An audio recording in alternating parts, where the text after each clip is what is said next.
ವೀಕ್ಷಕರೇ ನಮಸ್ಕಾರ. ಇವತ್ತಿನ ಕೃಷಿ ವಾರ್ತೆಗೆ ಸ್ವಾಗತ. ನಾನು ವೇಣುಗಣಪತಿ. ಮೊದಲಿಗೆ ಮುಖ್ಯಾಂಶಗಳು. ಪರಿಣಾಮ ಬೀರದ ವಿಶ್ವ ಆರೋಗ್ಯ ಸಂಸ್ಥೆ ವರದಿ. ಕ್ವಿಂಟಲ್ಗೆ 50,000 ರೂಪಾಯಿ ಗಡಿ ದಾಟಿದ ಅಡಿಕೆ ದರ.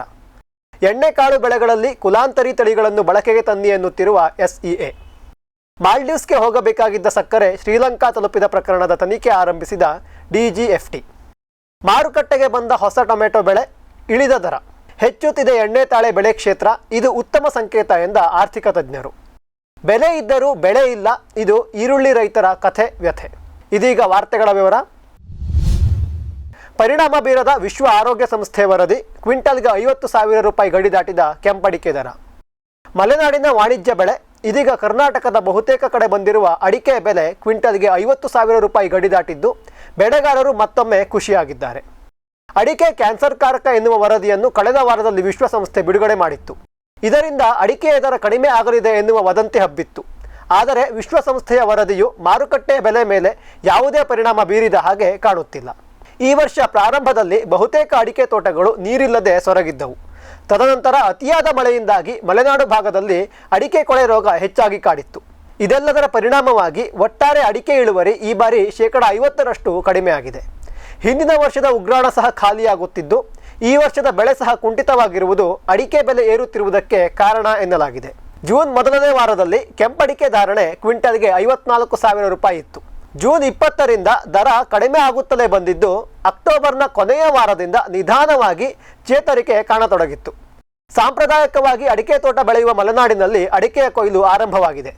ಬಯಲು ಸೀಮೆಯಲ್ಲಿ ಈಗಾಗಲೇ ಅಡಿಕೆ ಕಟಾವಾಗಿ ಮಾರುಕಟ್ಟೆಗೆ ಬರತೊಡಗಿದ್ದು ಕಳೆದ ಕೆಲ ವರ್ಷಗಳಂತೆ ಈ ಬಾರಿಯೂ ಸಹ ಅಡಿಕೆ ಬೆಳೆಗಾರ ಉತ್ತಮ ಲಾಭ ಗಳಿಸುವ ನಿರೀಕ್ಷೆಯಲ್ಲಿದ್ದಾನೆ. ಎಣ್ಣೆಕಾಳು ಬೆಳೆಗಳಲ್ಲಿ ಕುಲಾಂತರಿ ತಳಿಗಳನ್ನು ಬಳಕೆಗೆ ತನ್ನಿ ಎನ್ನುತ್ತಿರುವ SEA.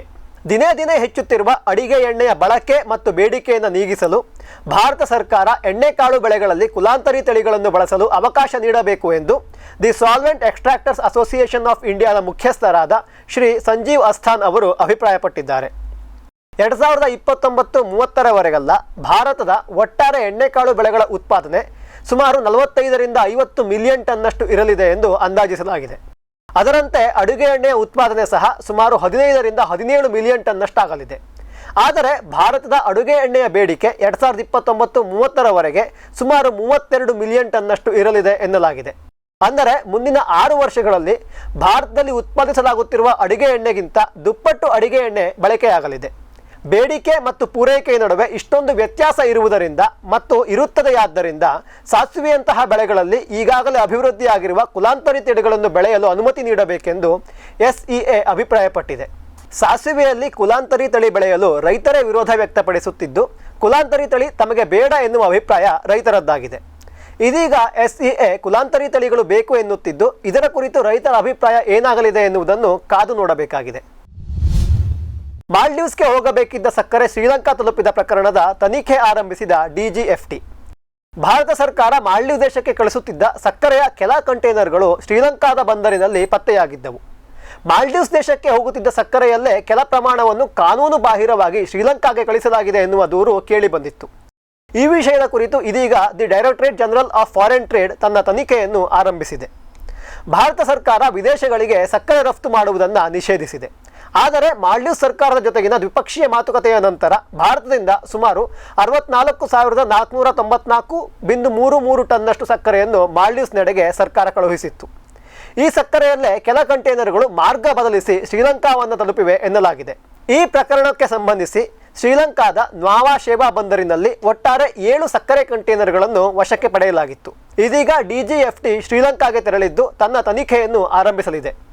ತನಿಖೆಯ ಫಲಿತಾಂಶ ಏನಾಗಲಿದೆ ಎನ್ನುವುದನ್ನು ಕಾದು ನೋಡಬೇಕಾಗಿದೆ. ಕರ್ನಾಟಕ ಕಾಫಿ ಬೆಳೆಗಾರ ಸಂಘದ ಅಧ್ಯಕ್ಷರಾಗಿ ಆಯ್ಕೆಯಾದ ಶ್ರೀ ಅರವಿಂದ್ ರಾವ್.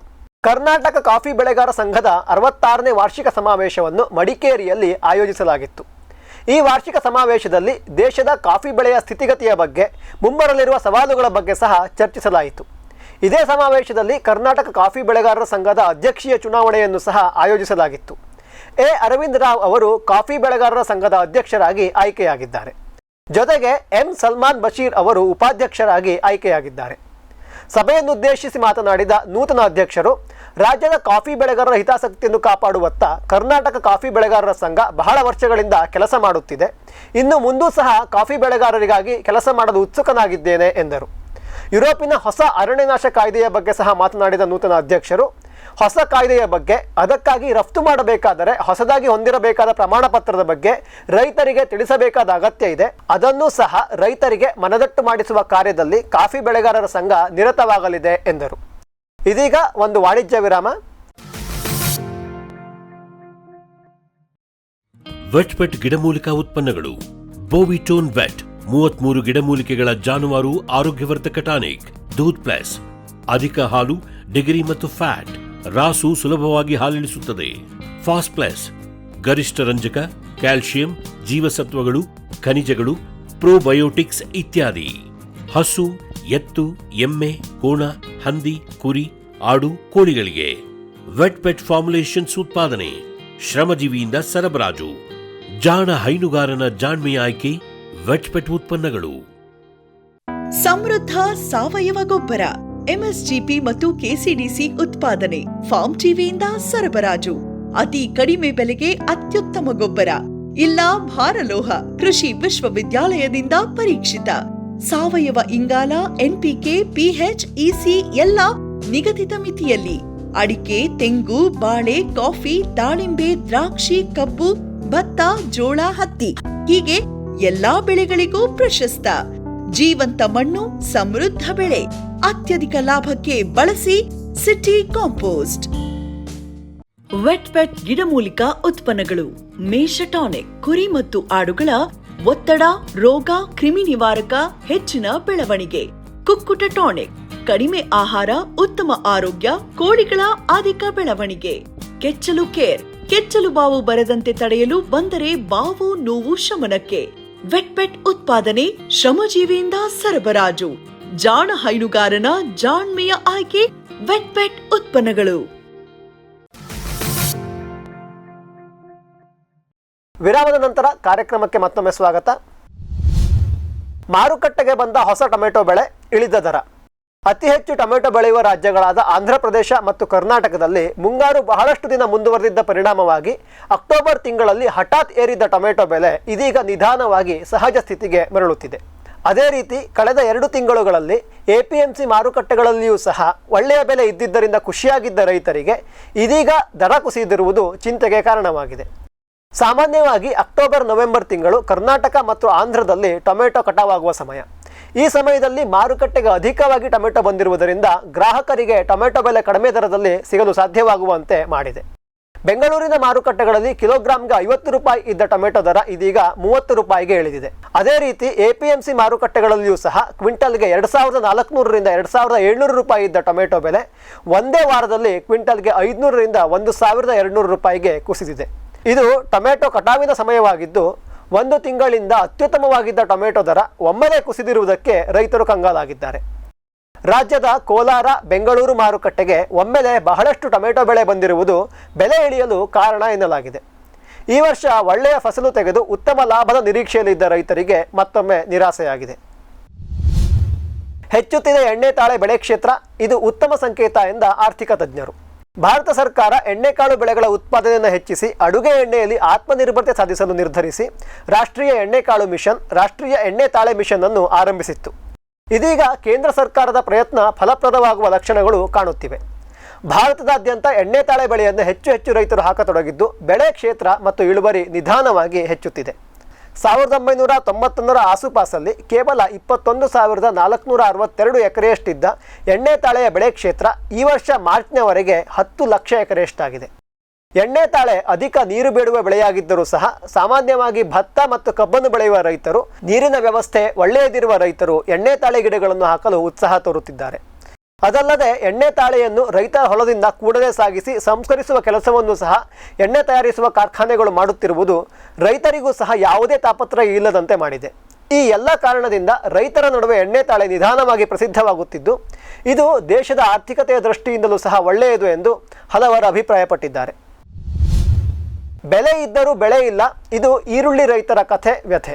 ಮುಂಗಾರು ಮಳೆ ಹದವಾಗಿ ಆದಾಗ ಹಿರಿ ಹಿಗ್ಗಿದ್ದ ಈರುಳ್ಳಿ ರೈತರಿಗೆ ಅಕ್ಟೋಬರ್ನಲ್ಲಿ ಸುರಿದ ಅಕಾಲಿಕ ಮಳೆ ಬೆಳೆಯನ್ನು ನಾಶಪಡಿಸಿದ್ದು ಮಾರುಕಟ್ಟೆಯಲ್ಲಿ ಉತ್ತಮ ದರ ಬಂದಿರುವಾಗ ರೈತರು ಈಗ ಬೆಳೆದಿರುವ ಈರುಳ್ಳಿ ನಿಧಾನವಾಗಿ ಕೊಳೆಯಲಾರಂಭಿಸಿದ್ದು ನಿರಾಸೆಯನ್ನುಂಟು ಮಾಡಿದೆ. ಈರುಳ್ಳಿಗೆ ಈ ವರ್ಷ ಉತ್ತಮ ದರ ಬಂದಿದೆ. ಸದ್ಯಕ್ಕೆ ಮಾರುಕಟ್ಟೆಯಲ್ಲಿ ಕ್ವಿಂಟಲ್ಗೆ 2,500ರಿಂದ 6,000 ರೂಪಾಯಿ ಇದೆ. ಈ ಬಾರಿ ಮುಂಗಾರು ಉತ್ತಮವಾಗಿ ಒಳ್ಳೆಯ ಇಳುವರಿಯನ್ನು ಪಡೆಯುವ ನಿರೀಕ್ಷೆಯಲ್ಲಿ ರೈತರಿದ್ದರು. ಎಕರೆಗೆ ಏನಿಲ್ಲವೆಂದರೂ ಸುಮಾರು 50 ಕ್ವಿಂಟಲ್ ಇಳುವರಿ ಪಡೆಯಬಹುದು ಎಂದು ಅಂದಾಜಿಸಲಾಗಿತ್ತು. ಆದರೆ ಅಕ್ಟೋಬರ್ವರೆಗೂ ಮುಂದುವರಿದ ಮಳೆ ರೈತರ ಫಸಲನ್ನು ನಾಶಪಡಿಸಿದೆ. ಇದೀಗ ಉಳಿದ ಕೆಲ ಈರುಳ್ಳಿಗಳು ಸಹ ಕೊಳೆಯಲಾರಂಭಿಸಿದ್ದು ಎಕರೆಗೆ 2ರಿಂದ 3 ಕ್ವಿಂಟಲ್ ಇಳುವರಿ ಪಡೆಯುವುದು ಸಹ ಕಷ್ಟವಾಗಿದೆ. ಧಾರವಾಡ ಜಿಲ್ಲೆಯಲ್ಲಿ ಬಹಳಷ್ಟು ರೈತರು ಈರುಳ್ಳಿಯನ್ನು ಬೆಳೆದಿದ್ದು ಬಿತ್ತನೆ ಬೀಜ, ಗೊಬ್ಬರ, ರಾಸಾಯನಿಕ ಸಿಂಪರಣೆ ಎಲ್ಲ ಸೇರಿ ಏನಿಲ್ಲವೆಂದರೂ ಎಕರೆಗೆ ಸುಮಾರು 30ರಿಂದ 35 ಸಾವಿರ ರೂಪಾಯಿ ಖರ್ಚು ಮಾಡಿದ್ದಾರೆ. ಆದರೆ ಇದೀಗ ಎಕರೆಗೆ ಕೇವಲ 5 ಅಥವಾ ಹೆಚ್ಚೆಂದರೆ 10 ಸಾವಿರ ರೂಪಾಯಿ ಮಾತ್ರ ಗಳಿಸಲು ಸಾಧ್ಯವಿದ್ದು ಹಾಕಿದ್ದ ಬಂಡವಾಳ ಸಹ ವಾಪಸ್ ಬರದ ಸ್ಥಿತಿ ರೈತರದ್ದಾಗಿದೆ. ಇದಿಷ್ಟು ಇವತ್ತಿನ ಕೃಷಿ ವಾರ್ತೆ.